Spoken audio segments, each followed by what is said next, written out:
Hello, everyone, and welcome to another episode of the Brothers Creed podcast, where we talk about things that motivate us, experiences, and exploring the world around us. I'm Jared. I'm Ethan. And today we're going to talk about something that should motivate every father out there. We're going to talk about how to be a better dad. And I know that for me, I'm expecting my fourth, you're expecting your fourth, and being a better dad is something that's on my mind recently. And so I think it's a great topic to talk about. All right, let's hit it. Let's do it. You can't climb the ladder of success with your hands in a pocket. We will not go quietly into the night. They tell me you're a man with true grit. I am the one who knocks. Don't ever tell me what I can't do, ever! That's how winning is done.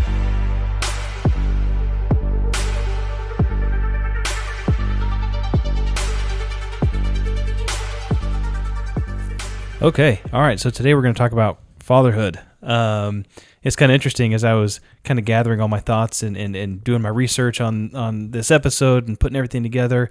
It kind of makes you feel like, man, am I doing everything that I can do? Exactly, yeah. But at the same point, it was like, oh, I do that.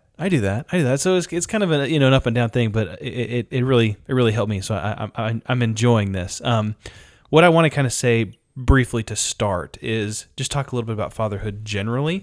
And for me, to kick it off and say, why is it important for me to be a good father?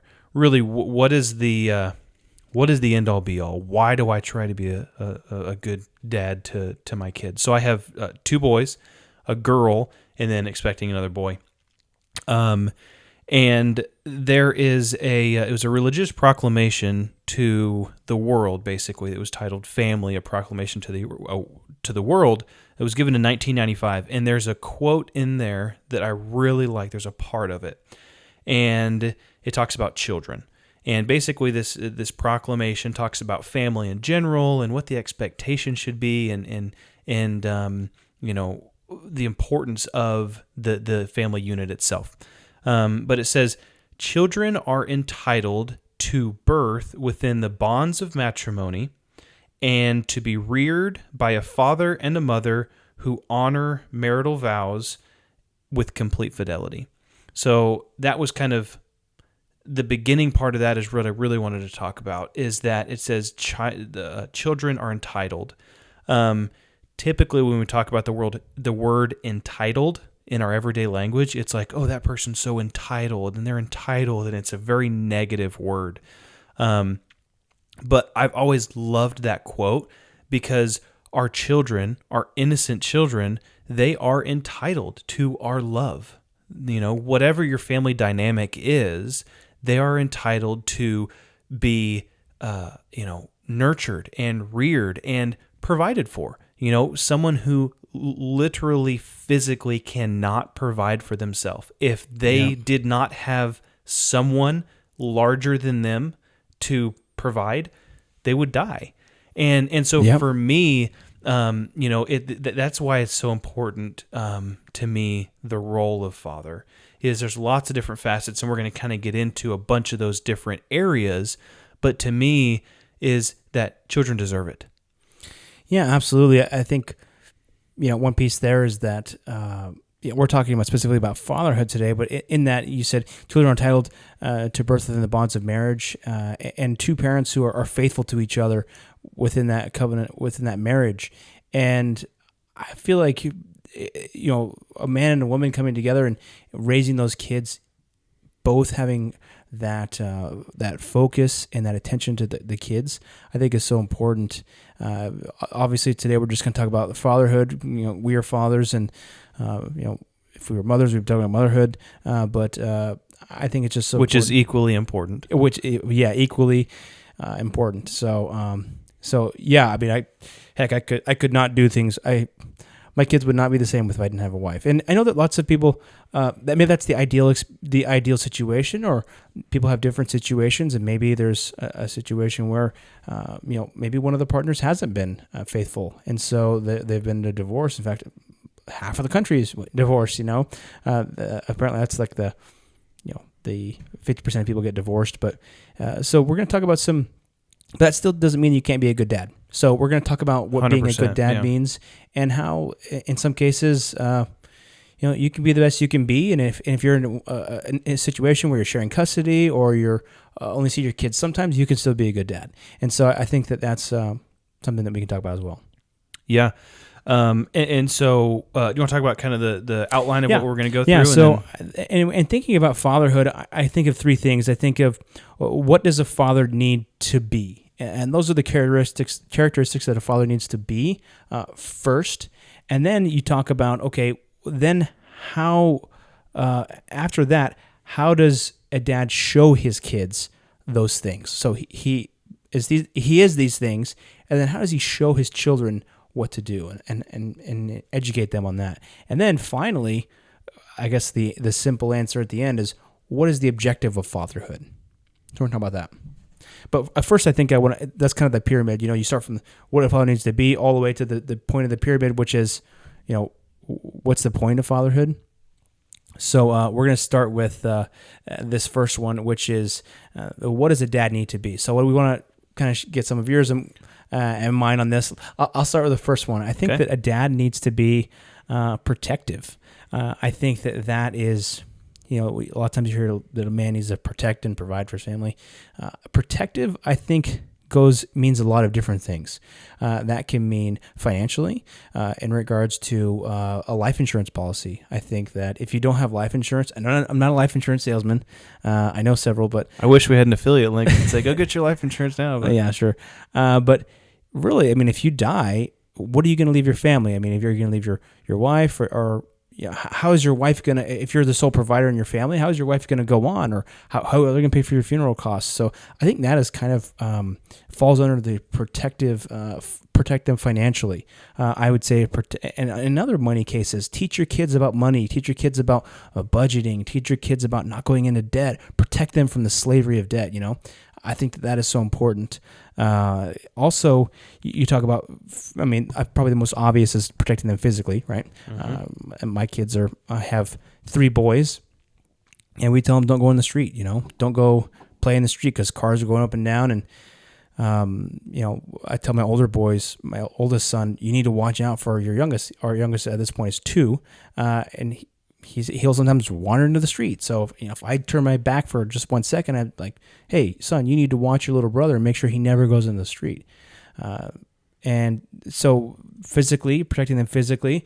Also, I think that protecting your family in case against other dangers in this world, like addictions, or you talk about drugs or other substance abuse, or just things that can be addictive in general. Video games, I think too much video games can be addicting, or something like pornography, or these different evils that are out there that are enticing, that can just pull you in and they can chain you down and hold you there. And so protecting your family against those and warning your kids against those, I think, is one of the duties of a father. Yeah, that's great. I think it's important to have that protective mindset in every area. Yeah. So I like that. Be a protector. One that I had, and it's interesting because, I have a dad, right? And I know that guy. Yeah. a lot of the examples and stuff that as I was going through, I was like, well, dad did that this way, or dad did that way, and so one of the big ones too for me was be an example. That one was huge, and there's lots of different areas to be an example. You could be an example in your work ethic. You could be an example in how you treat others. You could be an example in, here's a story.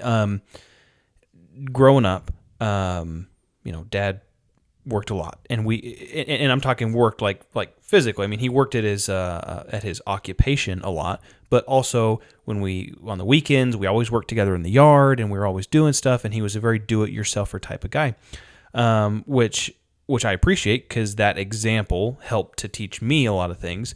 But some of the things that we did were not always like my favorite things to do. And sometimes raking leaves is not my favorite thing to do. Yeah, but even some other things, that we did were dirty and grimy and nasty, and you just didn't want to do it.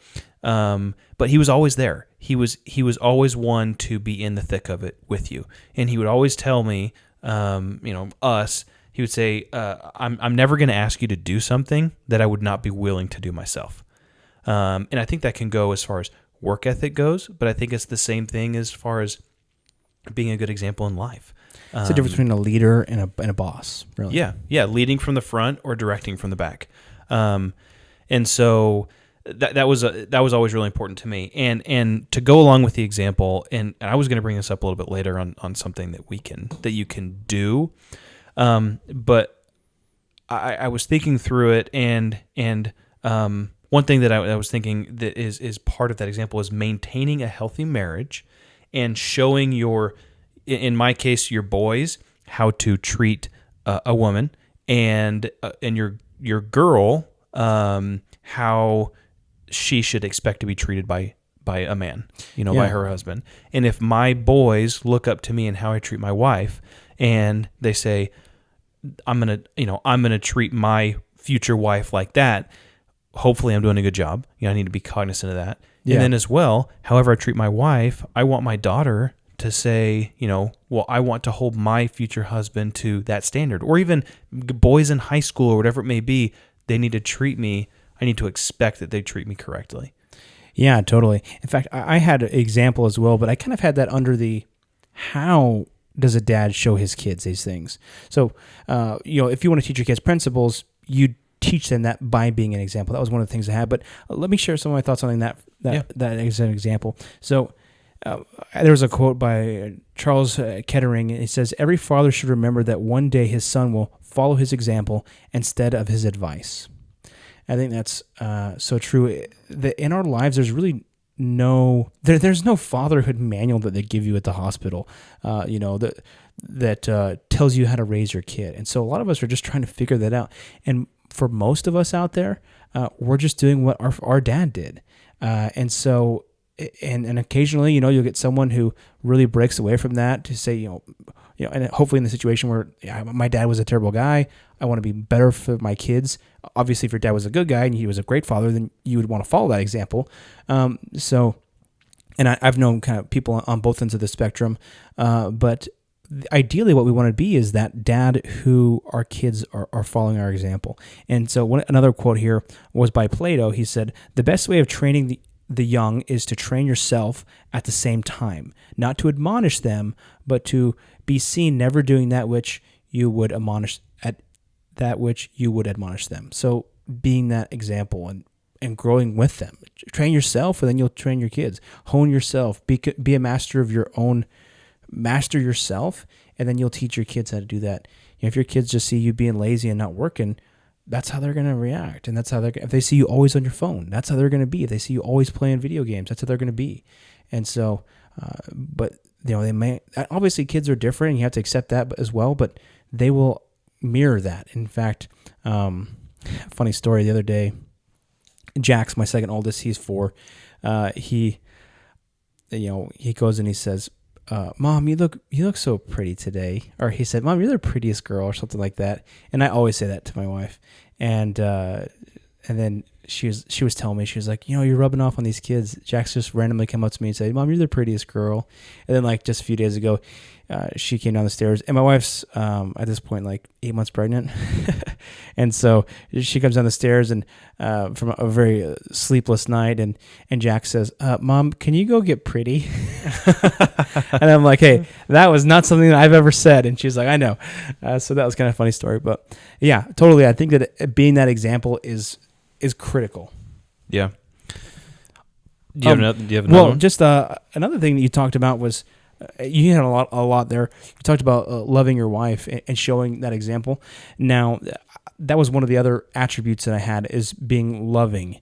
I had that one too. Unconditional love is one of the ones that I had. You talk about that, and then I'll talk about my piece. Yeah, I mean, it was just that was just on my list of unconditional love. I mean, you chose to bring this soul and this child into the earth.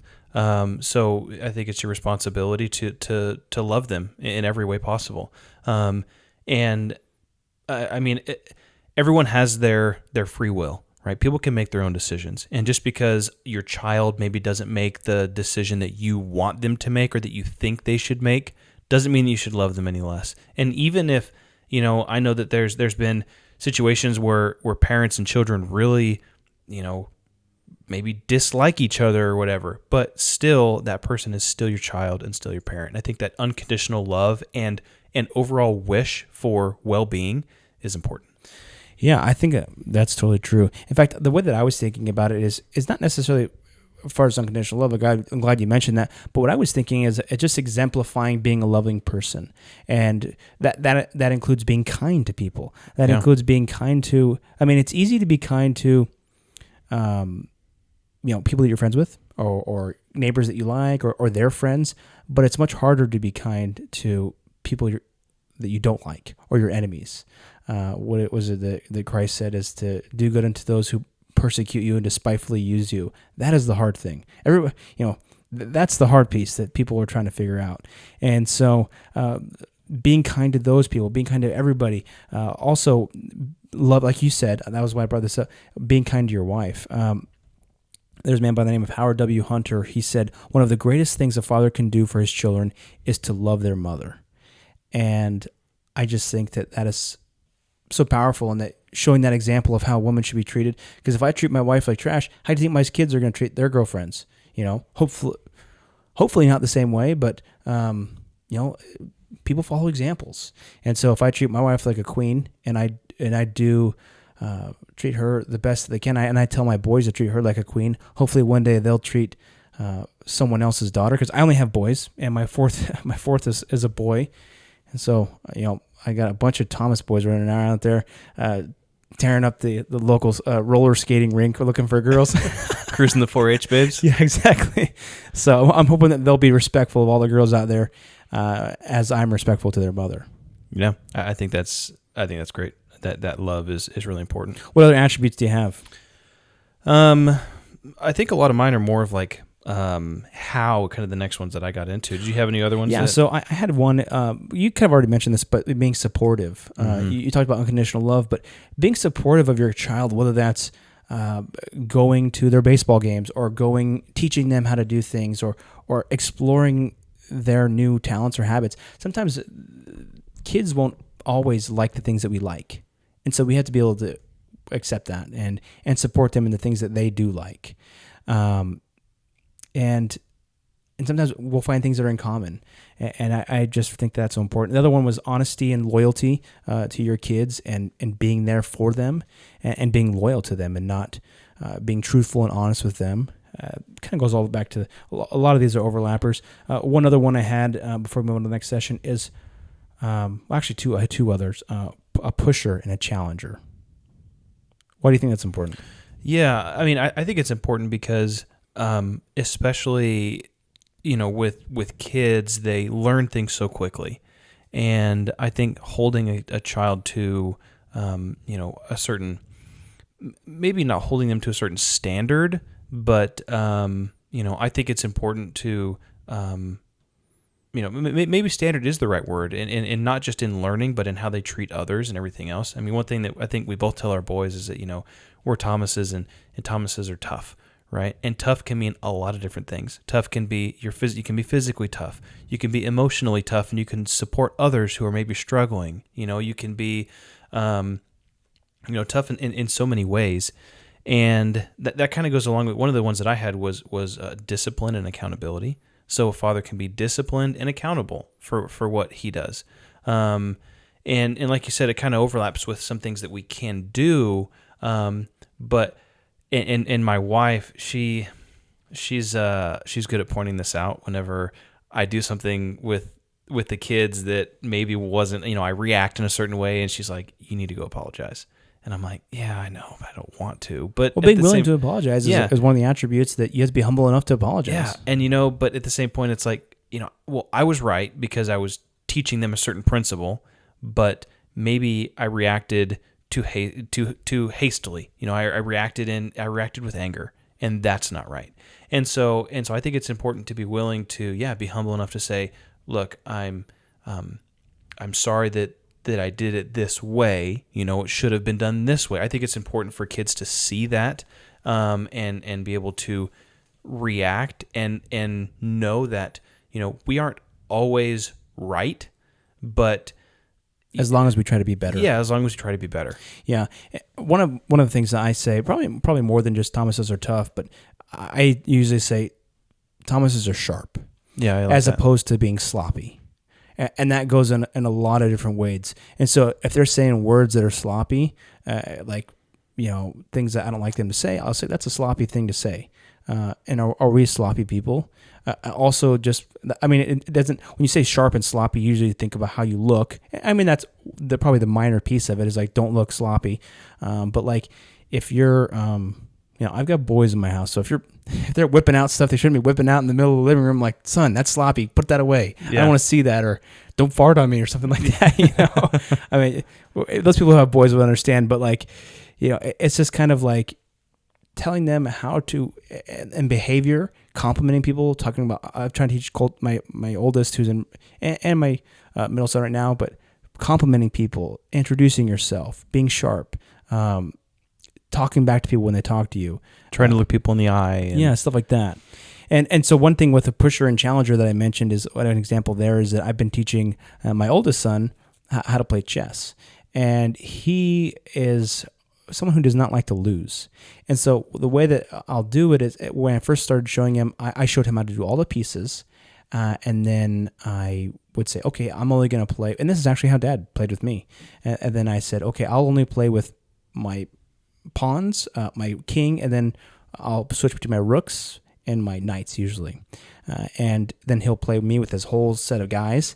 And teaching and killing one of his guys and seeing that sadness on his face, I'm like, son, this is a game. You can't be upset about everything. So just teaching him how to lose and toughen up a little bit, I think is good. And then having him win. And then now he's at the point where he's like, oh, I don't want to kill you. He's like, oh, you moved that pawn there because you were trying to trick me. And my queen is in danger now. So he's kind of getting it, and he's being able to see further down the line and watching what I'm doing and read the game better. So it's really cool seeing that growth and seeing him be able to read the game and saying, okay, if I move here, I'm going to get you in check or checkmate or do this and this and that. So it's kind of cool. Yeah, I like that. One other thing I have here is I had preside and lead the family. So there's a quote from a guy named Robert Bachman. He said, "Father is the noblest title a man can be given. It is more than a biological role. It signifies a patriarch, a leader, an exemplar, a confidant, a teacher, a hero, and a friend." And one quote I heard that went along with that is that our Father in heaven, God chose to go. The title that He has chosen is Father, and so that kind of speaks to what that title means and how important that title is. And so I think that's how kind of goes on to preside and lead the family. Yeah, I like that. So let's dive into the next section here. Great. How does a dad show his kid these things? So you can talk about some of the methods you have. Yeah. So I think one of the things we talked about, I think for me the main thing is time. And I know that we're pulled in a million different ways. We have careers and work and community responsibilities, church responsibilities, whatever it may be. Sometimes we feel like we're getting pulled in a million different directions. But the one thing that maybe is free is time, and that is something that I think our kids deserve. And whether it is you mentioned something that sparked a story in my mind. So you said whether if we're just sitting on the couch all day and whenever we're not working or not doing other things and we're just sitting on our phone all day, then that's what our kids are going to expect. And I admit that I tend to do that sometimes. It's been a stressful day. You just kind of want to sit on the couch and just unwind and just scroll through Instagram or Facebook or whatever. But towards the end of the night, when our kids are starting to get ready for bed, one of the things they like to do is they have these songs that they listen to on YouTube, and it's like a dance along things where they get up there and they jump around and kind of burn off some energy. And Nixon, my oldest, he really likes to do that, and he was up there and I could tell that one of his favorite songs came on, and he's kind of started dancing, doing the same moves as the guy on the screen, and And I could tell he was You kind should film that and post it on the Instagram page. Yeah. So That's pretty he was not really into it. He was kind of, I could tell he was kind of hanging his head a little bit, and he wanted to do it, but he was just kind of like, oh, whatever. And I was just scrolling on my phone while they were doing it, and I looked up and I saw that on his face, and I was just like, man, And so I put my phone down, I turned it off, and I got up and I stood next to him, and I was like, come on, boy, let's do this, right? And then I started doing it with him, and it was like instantly his eyes lit up, and he just got super excited, and it was just like, and then he got into it, and we did it together, and it's like, I made a fool of myself up there dancing like a whatever we were doing. That's what dads do, right? Yeah, but he loved it, and so I think that's one of the things that it didn't take a ton of time. But just spending that time for me was one of the most important things that a father can do to teach his kids. Yeah, Totally. There's one that I have. There's a quote that I have here from a guy named Umberto Eco. He said, "I believe that what we become depends on what our fathers teach us at odd moments. When they aren't trying to teach us, we are formed by little scraps of wisdom." And I think that that's so true. And one of the ways I said was by teaching our kids, and actually by two things: teaching and listening, because my kid asks so many questions, it's unbelievable. I mean, like, what's 100 million times 15,000? And it's just like we banned math at the table, because if we didn't ban math at the table, we would get constant math questions at the table about like what 100 million times 1,000 is, and what 56 plus 78 is, and it's just like, son, okay, let's just eat and let's talk. Here's a calculator. Yeah. So, but like listening, and sometimes he's just like, Dad, why is this, or can you tell me about this, or why is this, and those experiences and listening to them and hearing them out and speaking to them. A child needs to be heard, just like any of us needs to be heard. Sometimes you just need to shut up and listen. That's why God gave you one mouth and two ears, so you should listen twice as much as you speak. And as I grow older, I'm learning that is more true than I ever knew. I like what you said there, and it's interesting because it's the same way at like at work, right? Sometimes you just want to be heard. And you feel like your opinion is important or your ideas are important. And a lot of times, those who are, maybe the managers or senior managers or VPs or whatever else it might be, that you kind of feel like you're not being heard. But whenever that does happen, that you are heard, it's like, wow, you feel so much better. You feel accomplished. You feel like you're learning and everybody's growing together. And so I really like that, how it kind of compares even us to being kids. So yeah, totally. Another one that I have is teaching and listening, and I also had playing and working with the kids. I had that too. Yeah. So like you talked about Dad working with us as kids. We worked our yard. We lived in like kind of the woods, and it's just like come fall we were raking leaves like unbelievable, and then like it seems like every year we were just cutting down branches. Like our dad with the chainsaw is like a wild man. Yeah, well, it was like what, 3-something acres, and I think 2 acres of it is all woods. Yeah, and those woods just keep growing and encroaching onto the lawn and everything. So we're always doing stuff. Yeah. But do you remember? I don't know if you remember this, but I remember during the we would work out with Dad in the yard. Remember there was that crabapple tree that was in the front of the yard. And yeah, I think so. Basically there's these little tiny crab apples that were like, I don't know, maybe the size of blueberries, but they were hard. Uh-huh. And so I remember we would go out there and we'd be working all day, but then in the middle of working, we all get like a handful of these little crab apples, and then we'd run around the house and have like a battle, and we just like throwing them at each other, and like it's just fun, to work hard, play hard. Yeah, totally. And that working with your kids and showing them how to do stuff is important. Trying to do that now with my kids, especially when they break stuff. Yeah. Showing them how to fix stuff, and then just sitting down and teaching them stuff. Whether that's something that we do in our family, and I think you do this as well as your family, is usually on one night of the week we'll sit down as a family and we'll talk about. We specifically talk about things in the gospel. We talk about Jesus Christ. We talk about what his life was like, what he was like. We talk about principles that we should apply in our lives. We talk about how to pray. We talk about how to be grateful. So we have like a family meeting once a week. And I think that's so important, is to actually sit down and teach your kids something. And don't just leave that education up to others. The education is primarily on you as a dad and as a mom. And so to say, oh, they're going to do that at school, or, oh, they're going to do this there, and, you can't pawn that off. I mean, those people can help, but that primary responsibility is on you. Yeah. So. No, I completely agree. And I had on there balance, discipline, and fun. Yeah. As well as working together with them. Another one that has is a how is I think providing a safe environment. And for me, that was, I always knew that no matter what the situation was, what I had done or what I was into, or if made a mistake or whatever else, I could always come to mom and dad and talk to them.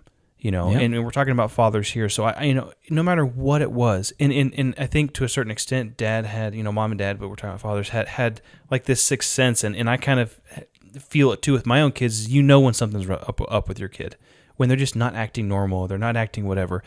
And there was many times where dad came to me and people was just like, hey son, what's up? Talk to me. And it doesn't matter what I told him. I knew that, maybe I would get in trouble, right? But the end goal was always your well-being. Was always my well-being. And that building a safe environment was always key. And, I trusted my parents. I trusted my dad. And so, trying to build that with my own kids is, teaching them to tell the truth whenever something happens. One of my children is really good at that. The other one, not so much right now. And maybe it's just because he's 3 or 4 now, but it's just like, you have to ask him a million times, did you do this? Did you do this? Did you this? And on like the 30th time, he's like, yes. I'm like, well, just, why didn't you tell me that the first time, Or he asked, if I say yes, am I going to get in trouble? and then it's like, well, maybe you'll get more trouble if you don't tell me the truth. Yeah, that's a good thing to say. Wait, like you just remind me. Sorry to interrupt, but no, you just remind me. Like you talk about that environment of trust, and I just thought the next word was camaraderie, and really like that brotherhood. And one thing I'm trying to teach my boys is that your family, la familia es todo. That's that's Spanish for the family is everything. And I just feel like I want to teach my boys to have this brotherhood bond that is just tight, this band of brothers that they can always have. And I just, sometimes I'm like, hey, me and Ethan, we're brothers, right? And I said, you think me and Ethan are friends? And he's like, yeah. And I'm like, well, you need to treat your brother right. And I know there's plenty of times I didn't treat you right, but, that's just being kids. But I think that, but generally, we were always playing together, and we were always doing stuff together. I remember, I'm going to interrupt the story. So I remember one of the, because we were always, so Jared and I are, just under 2 years apart. And we were always in the thick of it together. And you were always the planner, and I was always the doer, right? Jared was like, I have this sick idea. Get in this car and let's do it, And so, and I remember one time I was so upset at you. And I said, all your ideas are stupid, right? And you didn't talk to me for like 2 days. And that was probably one of the only... And we lived in the same room. Yeah. I remember that was really one of the only like really true fights that I can remember us getting in as kids. Yeah. I mean, we had tussles and stuff like that. But those were like, that was an emotional thing. But like, we got in plenty of fights. In fact, I remember one time we were wrestling on the top bunk, and you smacked your head on the one of the, it was like a wooden bunk bed on the corner of the wooden bunk, and of course you were crying, and I was like, shh, be quiet, mom's gonna hear you. Yeah, rubbing the back of my head. Oh, it'll be okay, it'll be okay. Yeah, rubbing the back of your head, and then you wouldn't stop crying, so I walked out and I said, and I put my hand on the wall, and I kind of like leaned downstairs. It was a white wall, and I said, Mom, Ethan's crying. And I took my hand away and I looked and there was a bloody handprint on the wall. And I said, Andy's hurt. Yeah, I think that was like maybe 3 or 4 staples later. And yeah, we had a lot of stitches and staples. Yeah. But good times. But I just think that brotherhood, that's why these kids go joining gangs and stuff. It's because they don't have that brotherhood. They don't have that camaraderie, that family culture that you need to build in their homes. And so they leave and search for that elsewhere. And I think that same type of environment and camaraderie, I mean, we're brothers, but it can be built between any siblings. Yeah, too. And I think that it can be built between parent and child to a certain extent as well. Yeah, yeah. You know, there's I don't want to say controversy, but there's all ideas about there. People say, well, I'm not your friend. I'm your, I'm your father, or whatever it may be. But I think there is plenty of space to have a balance of both. I love spending time with my dad.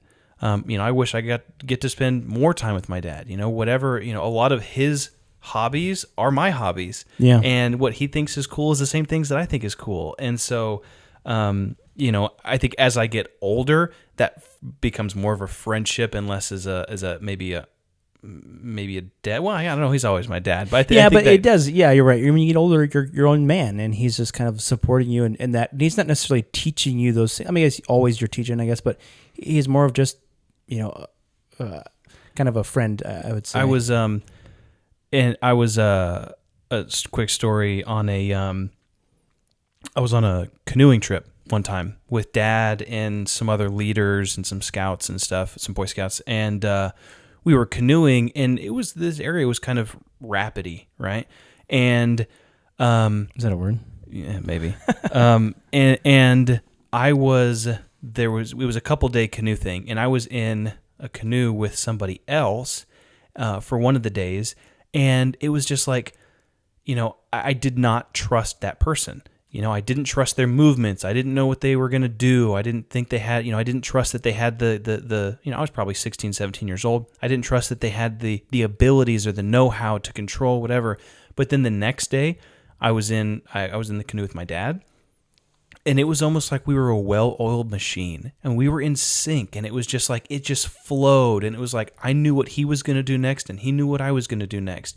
And I just think it was really cool because that camaraderie was there. And I try to build that with my boys and whatever we do. And they're still young, and things like that. But as they continue to get older, finding those things. One of the other things that I wanted to mention, and that you had kind of talked about earlier in pushing and supporting, is providing opportunities for your children.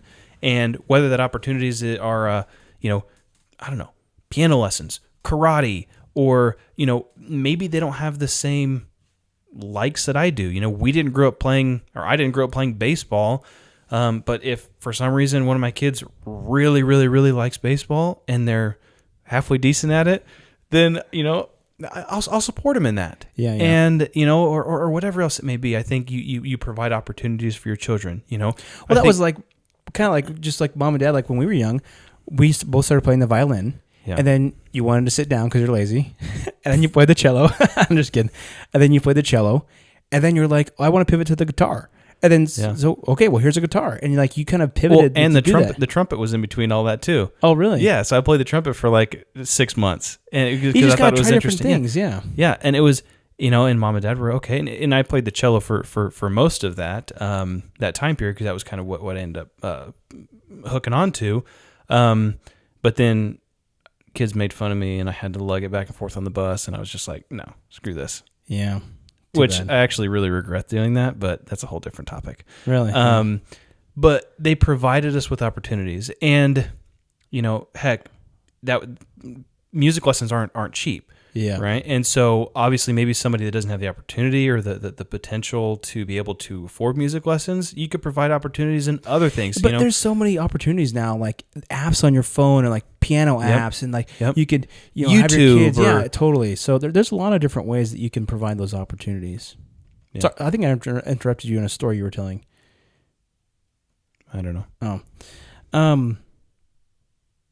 So I think kind of towards the end here, let's talk about the last piece, which is why does he do it? So what's the purpose of doing this as a father? So I think just said simply, to get your kids independent, so kids can be independent, good, and happy people. That's like the easiest way to say that.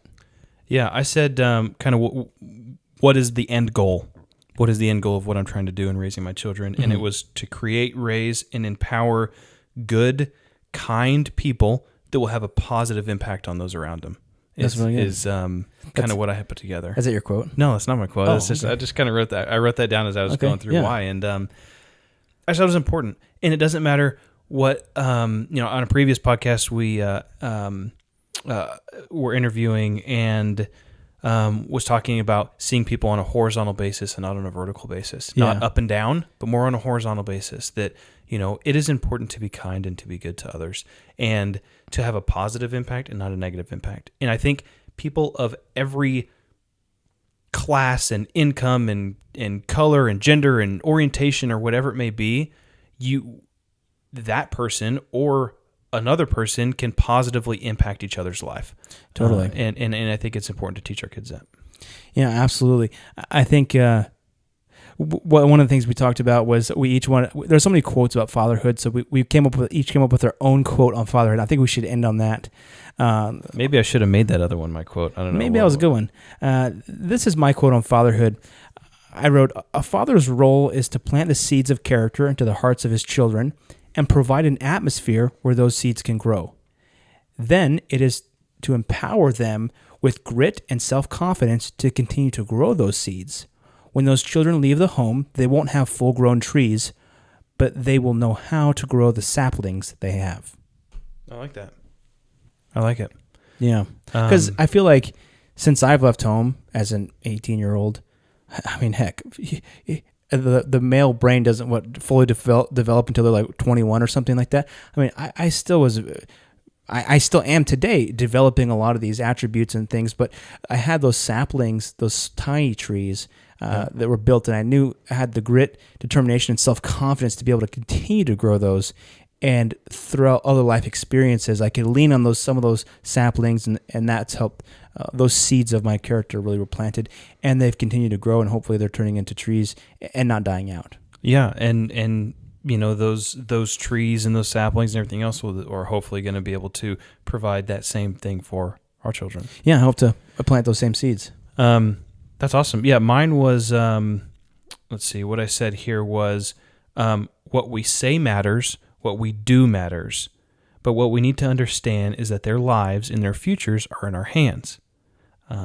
Your best is all that they can ask for, but everything is what we have to give them. So, Epic. Everything is what we have to give them. Wow, I can't drop the mic, but that's a tall order. Yeah, I think, and everything is, and maybe it's, my wife gives me a hard time because, if you say, go, give 110%, she's like, that's impossible. You can only give 100%. You can't give anything else. But, I think it is driven by what you're able to do, and then go above and beyond, continue learning, find something else that you can do. Yep. And then find something else and something else. And just be better every day, like we talked about earlier.